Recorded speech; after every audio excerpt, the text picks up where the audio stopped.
In this video, I'm going to show you how to fill out a purchase and sale agreement. I'm using .loop. You may be using a different platform. Whichever platform that you have access to your GAR forms is the platform that you would want to use. The good thing about these forms are they are fill in the blank, so either something needs to go in there or an NA. If you don't know what goes in there, at least you know what to question. So you want to start at the top and work your way down. All of this information is either found on the MLS printout, tax records, or coming from your client or the lender. So for this example, I'm going to keep it pretty basic. I'm just going to do a traditional purchase and sale. There'll be other forms that are attached, and I'll do separate videos to show you how to do that. So offer date is going to be the date that you are offering. So you want to make sure that that is on there, because some of the other forms that are attached to this will reference back to that. So again, important that that is in there. Address, we are going to use a fake address for now. So I'm going to put mine in. When you're putting the address in, you do want to go what is with tax records and not what is on the MLS. So here it has 901 Piedmont number 174 Drive. You do not want to put that in there. So if you look at the tax records, it has 901 Piedmont Drive. Just like it is. It is in Locust Grove.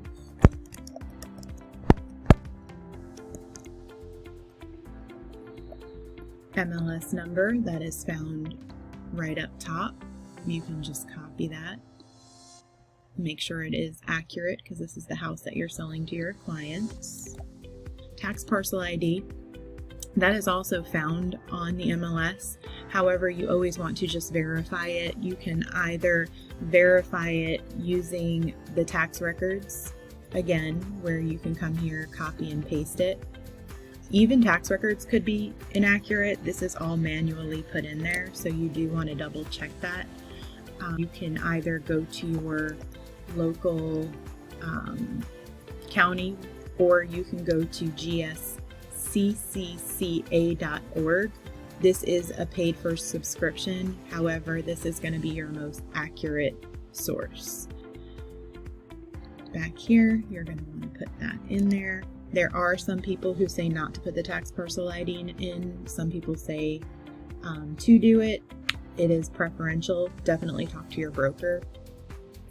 Legal description, it is in preferential order. So number 1 is the attached exhibit, which is going to be a legal description. That can also be found on the GSCAA site, or you can partner with one of your local attorneys and reach out and just ask them, I need a legal description for 901 Piedmont Drive, and typically they'll get it to you in a couple of minutes. For this purpose, I am going to show you the alternate way. If that is not an option, it's going to be deed book and page, and that is pretty easy to find on the tax records. So when you go to tax records, it is, when you look at the last sale, this is going to be the book and then the page number. So I'm just going to copy that, 310.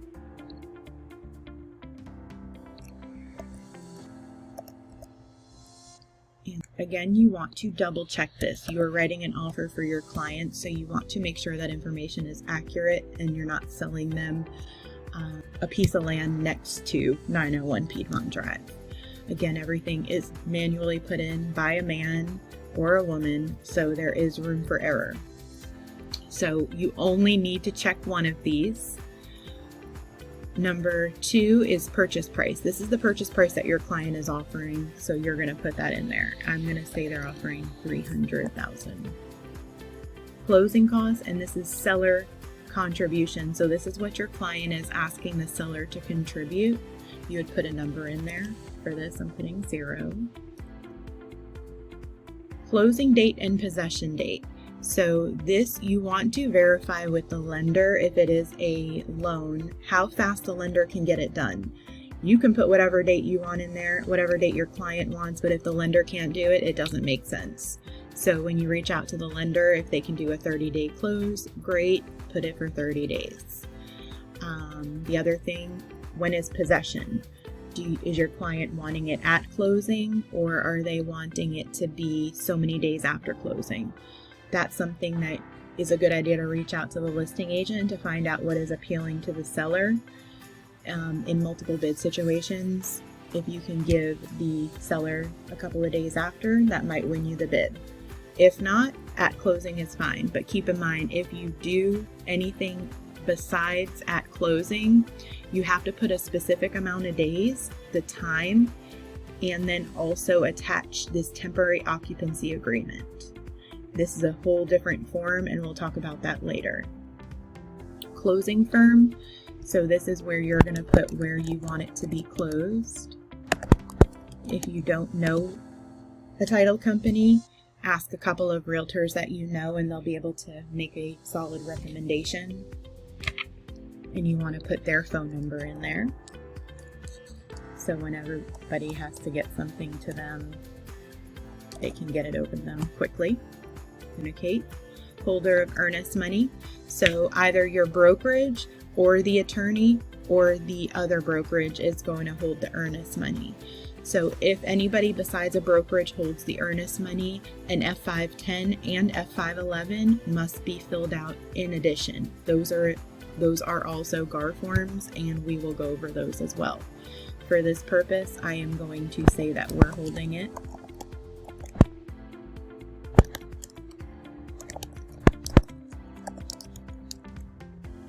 Next section, you are talking about earnest money. So is it check, ACH, cash, wire transfer? So this is something that you want to talk to your brokerage or whoever is holding the earnest money of what they accept. So if they only accept check, obviously that's what you're going to do. For this, we're going to say it's going to be a check, and it typically is going to be within so many days of binding. So I'm just going to put this in here. Good rule of thumb is 1% of earnest money. So we're going to put that it's $3,000. And I'm going to do within 3 days from binding agreement date. Due diligence, this is something that you want to discuss with your client, and then also keep your finger to the pulse of the market. This can fluctuate from market to market. Right now in our market, anywhere between 5 and 7 days is usually sufficient. This is the time that you are going to get the inspector out there to do the inspection. This is the time that your client can decide whether this is the right property for them, and their earnest money is protected. This is their get out of jail free card. So for this, I'm going to put 7 days, and you do not need to worry about this section here. We do not usually deal with option money in our market.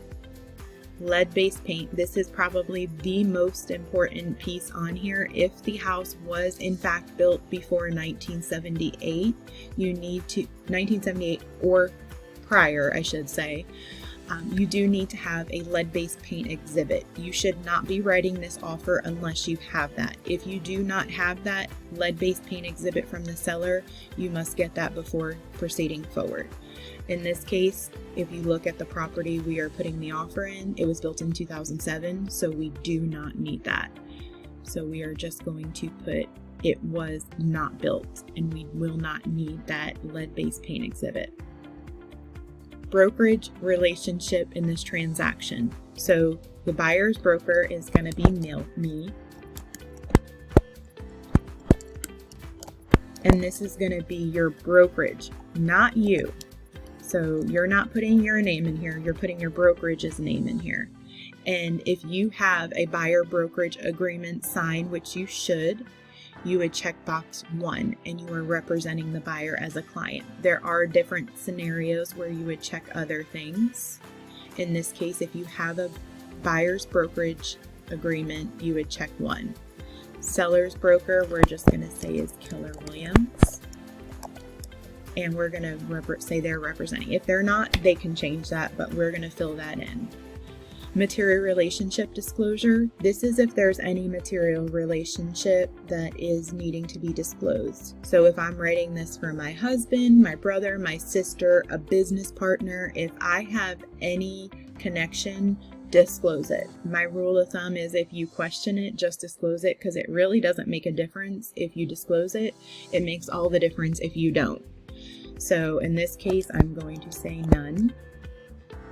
And you can put a time limit on here. This is preferential as well. So if you are putting out an offer and you just want to be able to know that this is dead and done by a certain date, if you don't hear back, you would put that in here. So you could put that you want it to be 5:00 p.m. on, say, Friday.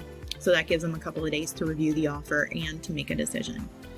All of this is nothing you have to fill out, but something you should probably read through. You should read through at some point. And then you get to page 8. Page 8 is where you are attaching any exhibits. Your exhibits are going to be different for every transaction. In this transaction, we're going to make it pretty clean. This is going to be a typical conventional loan. So we're going to definitely attach the conventional loan exhibit. So we want that to be checked because it is part of the agreement. And we're going to make that A. And so that is all we're going to attach. Things that you would attach if they're available. You could have a seller's property disclosure, a community association disclosure. We can look and see if this one does have those, and I don't show that they have them available. So we're going to pretend this one is not in an HOA where we need that.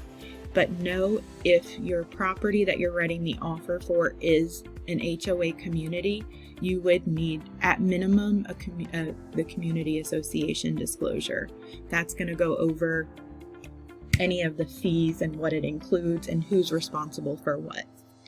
So then we come down to special stipulations. This is anything that you want to override in the contract or add to.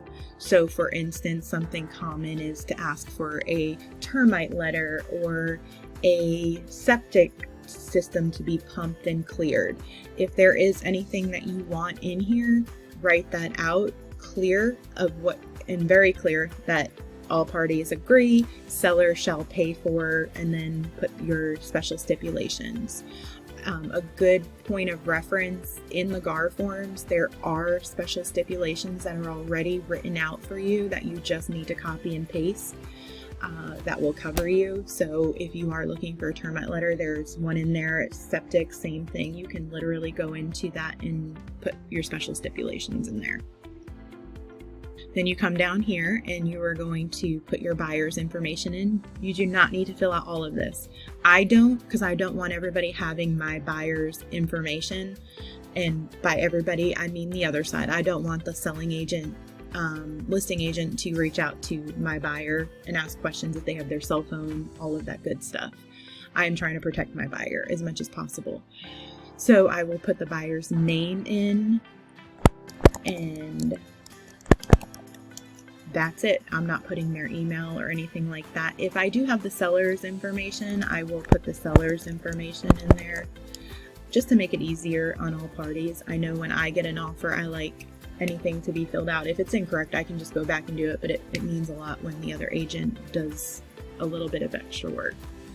It will pre-fill a little bit for you, so it gave you the brokerage name on both sides. But then you're going to want to type out, this is where you put your information. So I'm going to put my name, your license number, your phone number. Don't have to do a fax, email address, and really make sure all of this is correct. Put it in and double check it, because this is how they're going to communicate with you. So if they do in fact accept this offer, sign it, bind it, all that good stuff, and they send it back to the email that's on the form and it's incorrect, that's on you because you put it in incorrect. They delivered it to you the way that you've asked them to. So just make sure your information is correct. And your membership, so you would put whoever you are a member with. Your broker's address, so, and you're gonna put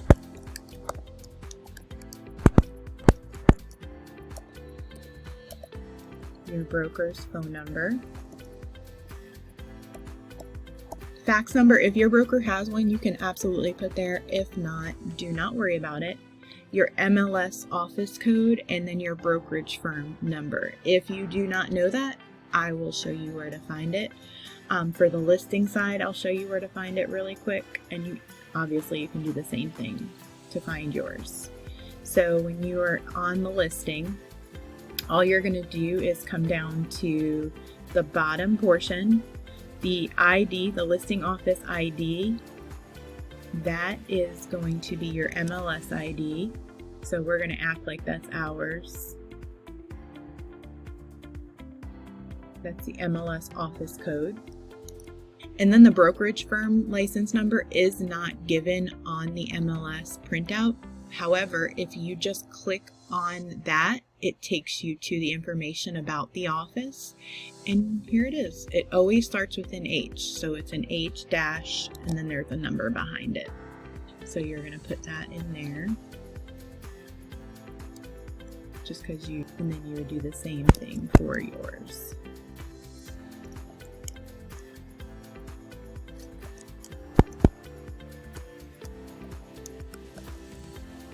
And the information for the selling side, clearly it is found right on the MLS.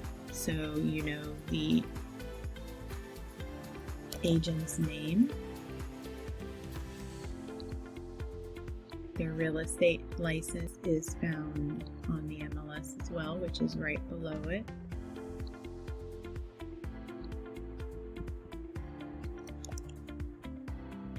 Phone number, and this is the licensee's phone number, not the brokerage. So when you hear, it would be this side right here.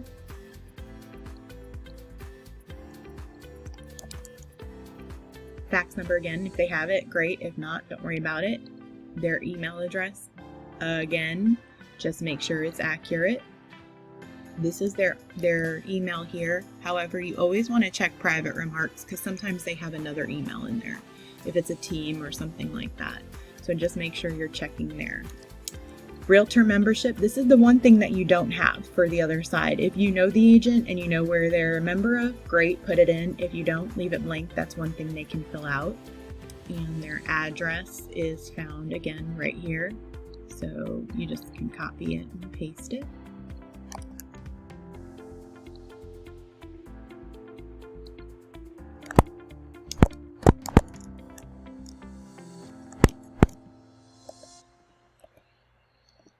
And here's where you put the broker's number. So when you come in here, the listing office is right here. This is the broker's number. And I showed you where to find the MLS office code and the brokerage firm license number.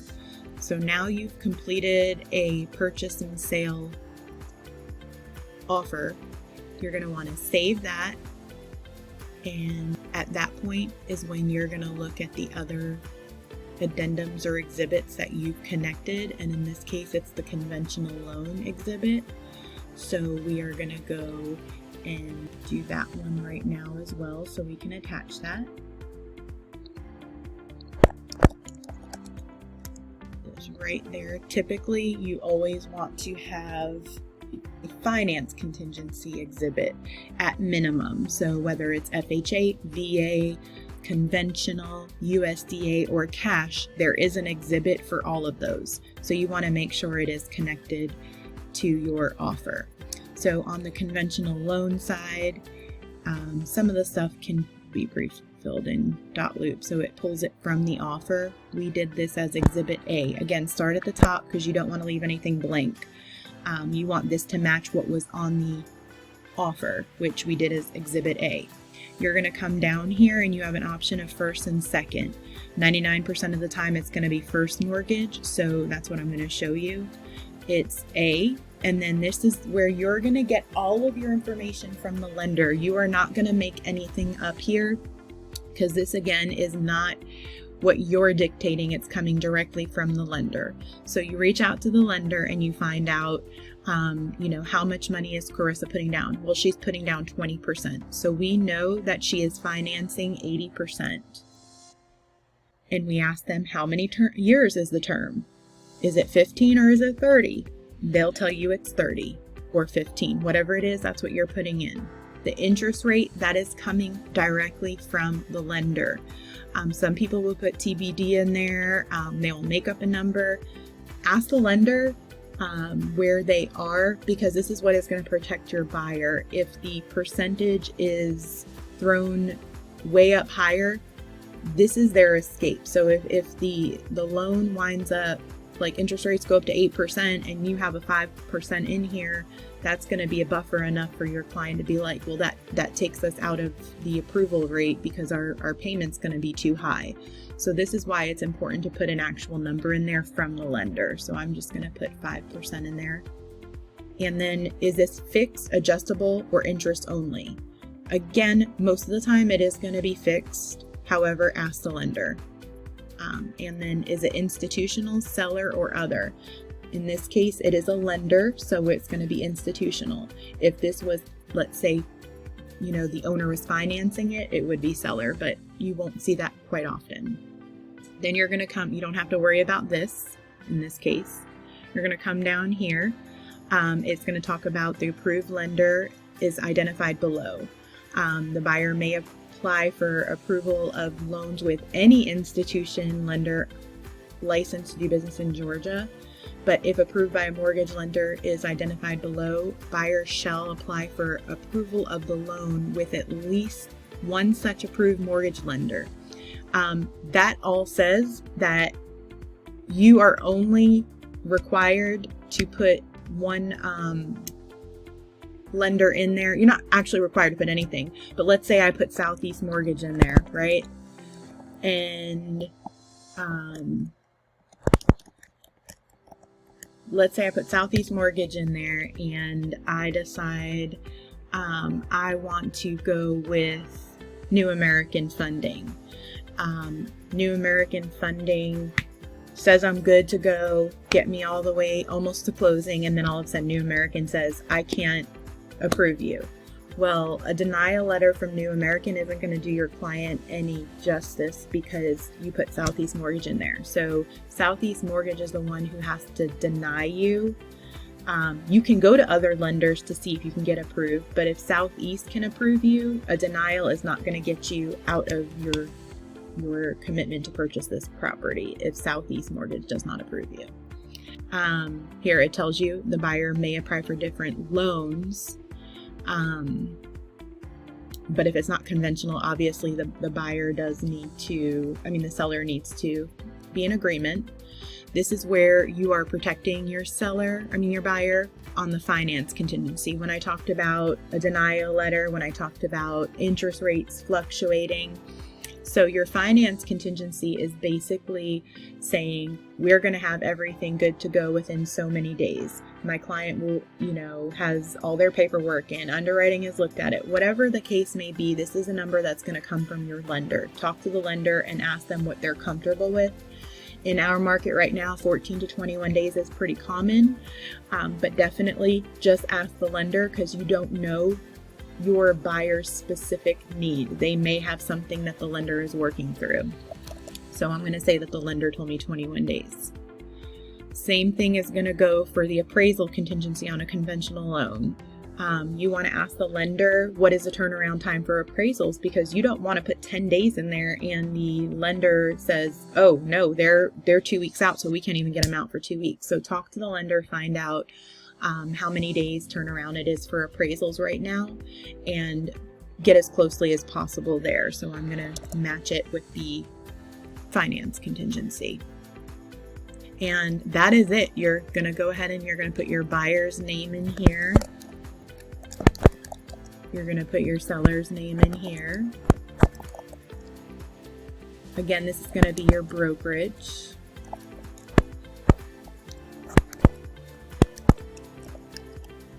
It's going to be the listing side.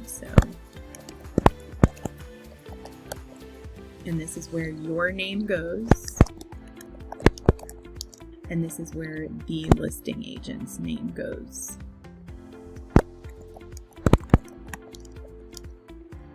Your membership.